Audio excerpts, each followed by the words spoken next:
The Canadian winter is once again on our doorstep, and with winter comes you know what. The annual scare about flu and COVID-19, packaged neatly this time around a twindemic.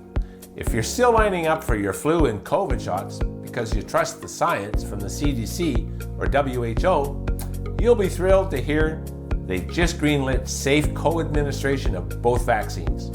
How convenient. They are calling it a twindemic, and you should immediately consult your healthcare provider for tailored advice to protect you against this double threat. Sounds to me like they're selling you a problem you don't have yet. When did we start treating illnesses we might get? And who's cashing in? Big Pharma raked in an estimated $80 billion from vaccines in 2024, with projections climbing higher this year. It's always about the money. The global vaccine market is a gold mine, and Big Pharma like Pfizer, Merck, and GSK owns 90% of it. They're not just selling vaccines, they're selling fear. Did you know that during the COVID pandemic in 2021, the CDC quietly changed the definition of a vaccine? It used to mean a product that stimulates immunity. Now, it includes anything that alters DNA or triggers spike proteins. Convenient timing, right? What are your thoughts on the new vaccines that they're pushing out now? I mean, I think that going and getting a COVID-19 booster is now reserved for the mentally ill and those who are making a political statement. I've seen this. I'm not going to listen to anything Secretary Kennedy says. I'm going to go get a COVID-19 booster. There's nothing in the COVID-19 vaccine program, starting with the fact they don't work. They don't prevent infection and transmission.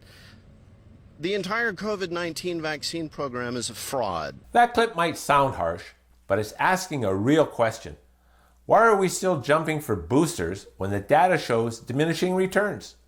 Studies from the New England Journal of Medicine in 2023 found boosters in marginal protection against severe outcomes for healthy adults under 50. Yet we're all told to line up. Why? Because fear sells and Big Pharma wins. During COVID, Canada turned into a pressure cooker. 90% of Canadians aged 12 and up got at least one shot by late 2021. Why? Fear. Fear of losing your job, fear of being shunned, and fear of being stuck at home. And let's not forget the travel bans. That's your choice, but don't think you can get on a plane or a train besides vaccinated people and put them at risk. Canadians know that the way to get through this pandemic is for everyone to get vaccinated. So unless people have a medical exception, they will not be able to board a plane or a train in Canada if they are unvaccinated. That is about protecting our young people. It's about protecting Canadians. We are absolutely unequivocal on that because this is how we get through this pandemic.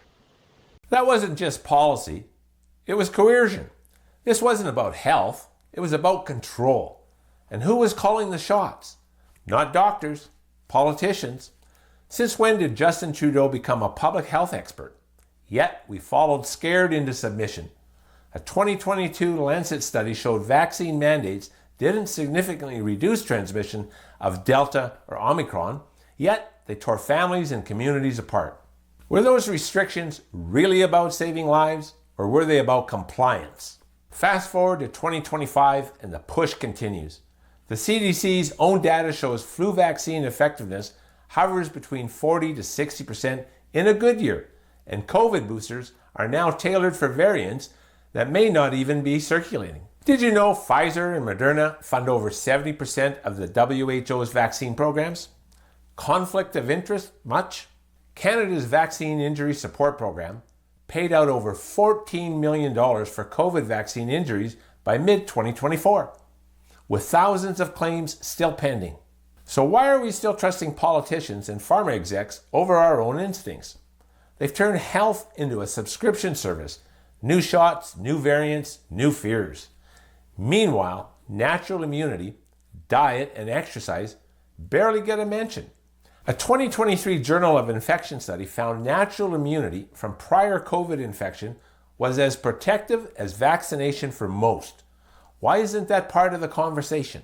You can't get it unless you get it.